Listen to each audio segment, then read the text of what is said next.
No doubt Caitlin Clark is a great story. How big of a part of the story is that for you, and is that for this book? Caitlin Clark is way more important to the WNBA than Tiger Woods was to men's golf. We'd never seen anything like that before. This is the greatest moment ever for the WNBA, but players focused on the negative.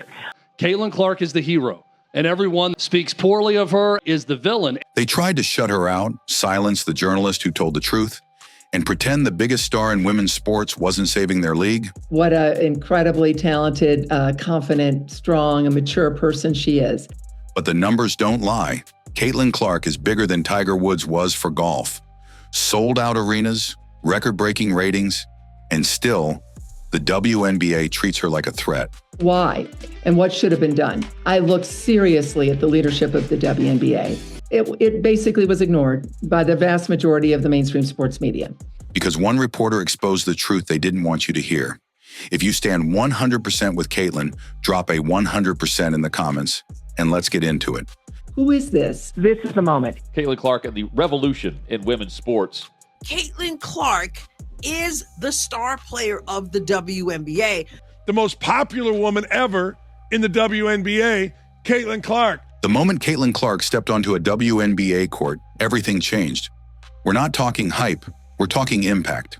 Overnight, she became a walking headline, a sold-out arena, a spike in jersey sales, and the reason millions of Stephanie White forcing Caitlin Clark to learn a new system. There's so many things that go into, and I'm talking about being happy personally. Like, I want her to be happy personally. I mean, there's so many things that go into it.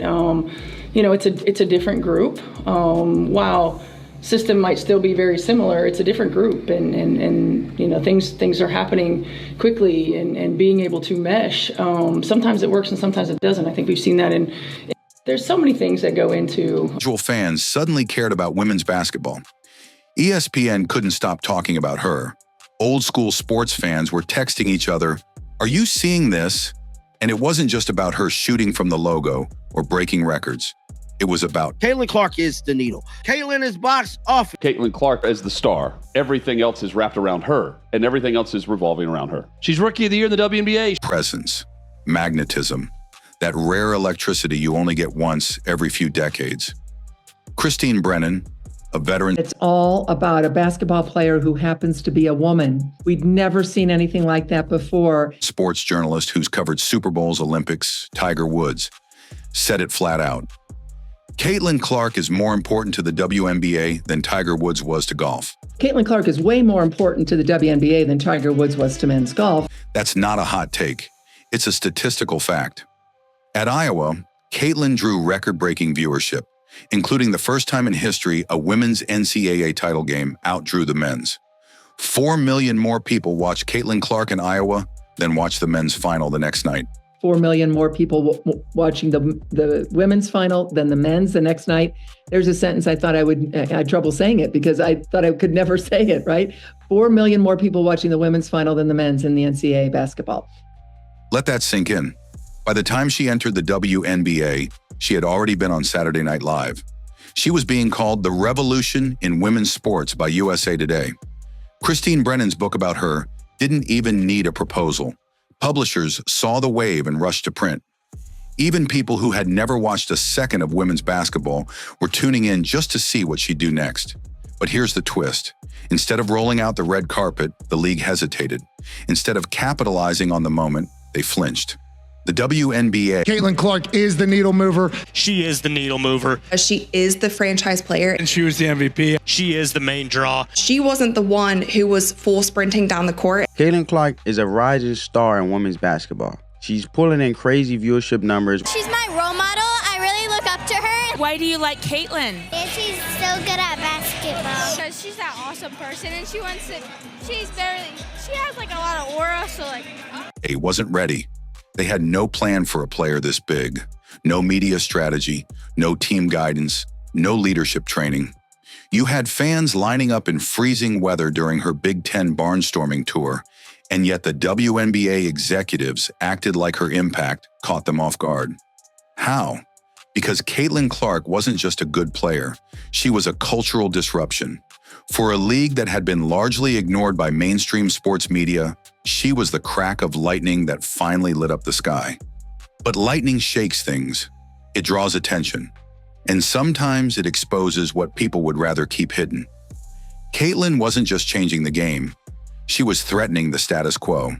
And the league, instead of embracing the moment, stood frozen at the crossroads. Caitlin Clark didn't walk into controversy. The WNBA dragged her into it.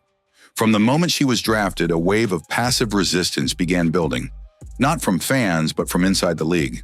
Instead of celebrating what she brought, key figures tried to downplay, dismiss, and discredit her rise. Every great story has conflict. Caitlin Clark is the hero, and anyone that comes to Caitlin Clark's defense is a hero. And everyone that flagrantly fouls her, speaks poorly of her, acts like she's not great, is the villain. And the irony, every time they minimized her, the spotlight on Caitlin grew even bigger. This is the greatest moment ever for the WNBA, but players focused on the negative. Let's start with the so-called veteran voices. Cheryl Reeve, head coach of the Olympic team and a central figure in USA women's basketball, publicly dismissed Christine Brennan's book before it even released, calling it fiction. This was a respected journalist who had covered the WNBA since the 1990s, someone who has advocated for women athletes for decades. And now, she was being targeted just for documenting how the league was treating its biggest star. That backlash didn't come from Caitlin's critics online. It came from inside the system, from the very people who were supposed to protect and grow the league. Then there were the players. Diana Taurasi publicly questioned Caitlin's physical readiness for the league, saying she'd hit a brick wall. Breanna Stewart threw shade. Cheryl Swoops unleashed what Christine Brennan rightly called a flurry of falsehoods. Even Gino Auriemma, legendary UConn coach, scoffed at Clark's MVP potential on live radio. A week later, Caitlin was left off the U.S. Olympic roster despite better numbers than multiple veterans, including Diana Taurasi herself. Her stats were better than Diana Taurasi. Think about that. The all-time leading scorer in NCAA history Just didn't want her, and it is unbelievable and unspeakable that when you think with record-breaking ratings and global buzz, benched for a global event watched by millions. Why? The real story isn't just about race, though race plays a role. Caitlin is a white woman in a league that is 74% black. That matters not because of any fault of hers, but because of the league's complete lack of preparation. A white woman from Iowa in a 74% black league. That's an issue. Dr. Harry Edwards, a civil rights legend, said it best. The WNBA failed to prepare the players for this moment. Harry Edwards, his voice saying Caitlin Clark's a great player and the WNBA messed up. He says it failed to prepare the players for this moment. And when Christine Brennan included that in her book, the backlash intensified. Not because she was wrong, but because she was right. You see, the WNBA leadership didn't create a plan to integrate Caitlin's stardom into the league's culture. They didn't bring in psychologists, sociologists, or media experts to help players understand what was coming.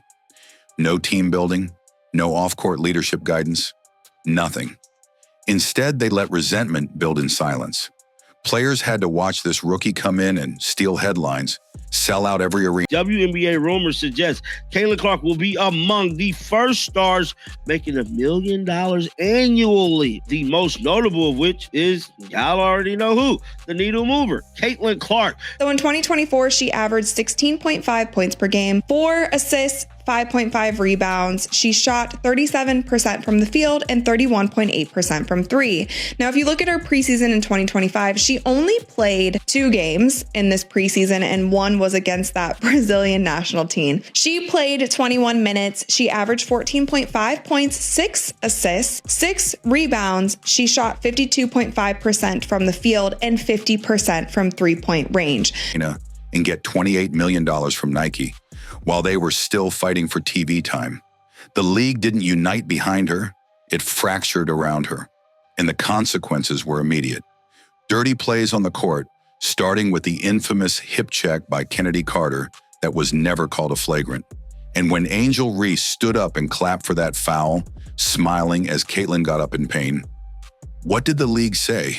Caitlin wanted to get that assist to Angel in the All-Star game. Nothing.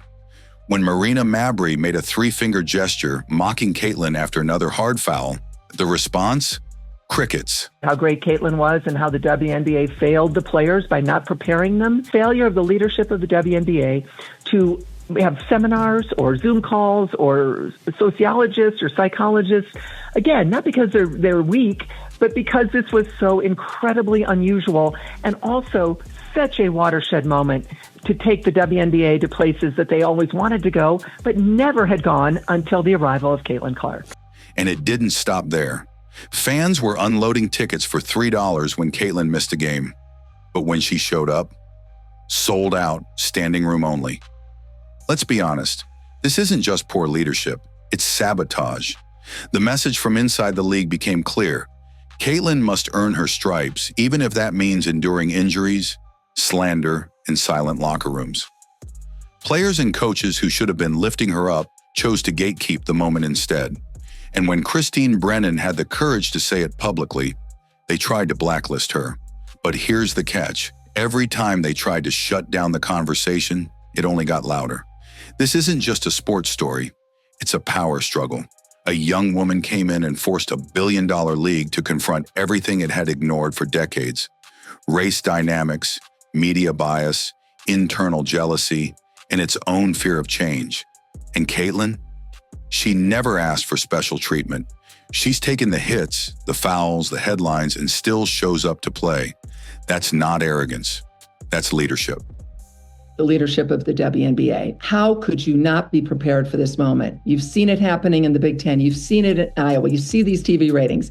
4 million more, as I said, watching the women than the men. I think it's worth repeating a few times because it is such a stunning statistic, guys. When Caitlin Clark started breaking records, the spotlight wasn't just on her. It started shining into the darkest corners of the WNBA, revealing cracks that had been ignored for decades. But the person who truly exposed how deep the rot went wasn't Caitlin, it was Christine Brennan, and that's why they tried to silence her. Christine Brennan isn't some amateur with a microphone. She's one of the most respected sports journalists in the country. She's covered Super Bowls, the Olympics, Tiger Woods, Serena Williams, you name it. She's fought for women's sports her entire career, and yet the moment she started asking real questions about how Caitlin Clark was being treated, the WNBA turned on her like she was the enemy. What happened next was straight up shocking. The WNBA Players Association allegedly tried to get her banned, blacklisted from league events. Players Association attempt to ban me, which failed utterly. Let that sink in. A veteran journalist banned for doing what journalists are supposed to do, asking questions and exposing truths. Her press credentials were challenged. Her presence was suddenly a problem. The woman who had advocated for the league when no one else cared was now being treated like a threat. Why? Because she was asking the only question the WNBA didn't want anyone to ask. Why does the league treat Caitlin Clark like an outsider instead of the star she is? Let's rewind to what set it off. During a playoff game, DJ Carrington struck Caitlin Clark in the face just over a minute into the game. And this was within the first minute. People accusing DJ Carrington, I think people remember about, she swatted at Caitlin Clark and hit her. Her fingers ended up in Caitlin Clark's, hitting her in the eye. An action that went viral on social media and sparked hundreds of thousands of comments. Was it intentional? Was it dirty? Was it racially charged? People were debating it everywhere, from Twitter to ESPN panels. Christine Brennan did what any real journalist would do. She asked Carrington about it directly, giving her a chance to respond and clear the air. But instead of professionalism, she got attacked. Not by trolls online, but by players and coaches in the league. Connecticut Sun players allegedly lashed out at her behind the scenes. Cheryl Reeve, head coach of the Olympic team, went on a social media spree calling her work fiction, even though the book hadn't even come out yet. And when Brennan tried to speak with Reeve before publishing, she was stonewalled and ignored. Then Reeve went public with complaints anyway. Let's be crystal clear. Brennan wasn't attacking anyone. She was documenting what millions of fans had already seen and questioned. I asked tough questions. I probably asked, probably 1,000 tougher questions in my career. She gave players the opportunity to answer the tough questions, the same questions any male athlete would be asked in a similar situation. If a male NBA player got elbowed in the face in the first minute of a playoff game, Every reporter in that room would ask about it. So why is it controversial when a female journalist does it in the WNBA? Brennan even referenced Tiger Woods, how she once asked him a direct question about HGH use tied to his doctor. That's the job. No sugarcoating, no free passes. But in this case, instead of appreciating her fairness, the WNBA tried to erase her. They weren't just trying to blacklist a reporter, they were trying to suppress the story. Because if Brennan was allowed to keep digging, here's what she'd uncover. A league so uncomfortable with truth, it would rather alienate its biggest star and its most loyal journalist than admit it failed to prepare, failed to lead, failed to evolve. And yet Brennan didn't back down. In her book On Her Game, she doesn't hold punches. She outlines in stunning detail how the WNBA completely fumbled the biggest moment in its history. She reveals how Caitlin Clark, a once-in-a-generation talent, it's all about a basketball player who happens to be a woman. We'd never seen anything like that before. Was not just left off the Olympic roster, but was targeted by people in power.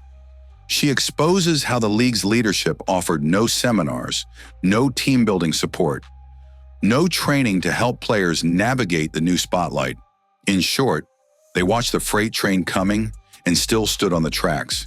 The league should have been ready to, the ball was on the tee from that angle. Even worse, Brennan brings in voices the league can't ignore. Civil rights legend Dr. Harry Edwards says it plainly. The WNBA failed to prepare its players for Caitlin Clark. Soccer icon Brianna Scurry echoed that warning, urging players to take it and run with it, instead of pushing against it. Billie Jean King criticized Angel Reese's applause after the Kennedy Carter cheap shot, while Brennan criticized both sides with fairness and facts. But here's what hit hardest: the reality that the league is fine with Caitlin being the draw, as long as she keeps her head down, as long as she doesn't speak out, as long as she takes the hits and doesn't ask why. But Caitlin isn't built like that, and neither is Christine Brennan. The fallout? Caitlin Clark is still the WNBA's number one ticket seller. When she's injured, ticket prices drop from hundreds to $3. The league knows it. The players know it. The world knows it. But instead of lifting her up, too many inside the league seem focused on tearing her down, or tearing down anyone who dares to say what's really going. With Lisa Leslie, she said Yes. you cannot leave the country without Caitlin Clark. Yes. When, of course, the U.S. Olympic women's basketball team did, in fact, leave the country without Caitlin Clark. So the WNBA didn't just blacklist a journalist, they exposed themselves. Because if you're scared of questions, it means you've got something to hide. And Christine Brennan, she wasn't afraid to bring the receipts. Caitlin Clark didn't just change the game, she exposed it. She revealed a league unprepared for greatness, unwilling to adapt, and uncomfortable with truth. And when a respected journalist tried to document that truth, they tried to shut her down. Caitlin Clark is the GOAT. She signed my jersey. So happy, I'm crying. I'm so happy. This is the best day ever. Caitlin Clark effect seems to be crazier than year one. I love watching her score and just everything about her. They went the extra mile just to watch her play here. This is great news for women's basketball. Period. That's nice. And she was shooting the shit out of it. Of course she was. Right, so she was shooting the shit out of it. And she's the face of the league. Agreed. She's the face of the league. Agreed. Just have nothing but great things to say about who she is as a person. Just so welcoming and so warm as an individual that she can have a conversation with anybody. She's cut from the same cloth as me in that regard. You know what? Us Midwesterners, we tend to just, accept everybody with open arms. She was so kind to my family and everyone in the suite when she came to KC. So huge fans of Caitlin Clark. It is a mad situation just all around when it comes to Caitlin Clark, because it's very clear that she is way stronger. But here's what they didn't count on. The world is watching now. The fans aren't blind. The numbers don't lie. The empty seats when Caitlin's out, the ticket crashes, the media frenzy, it all points to one undeniable fact. She is the engine of this league. And if the WNBA wants to survive, it's time they stop treating her like a problem and start treating her like the gift she is. If you stand with Caitlin Clark, if you believe in fairness, truth, and the future of women's sports, drop a 100% in the comments. Let the league know we see what's happening and we won't stay silent.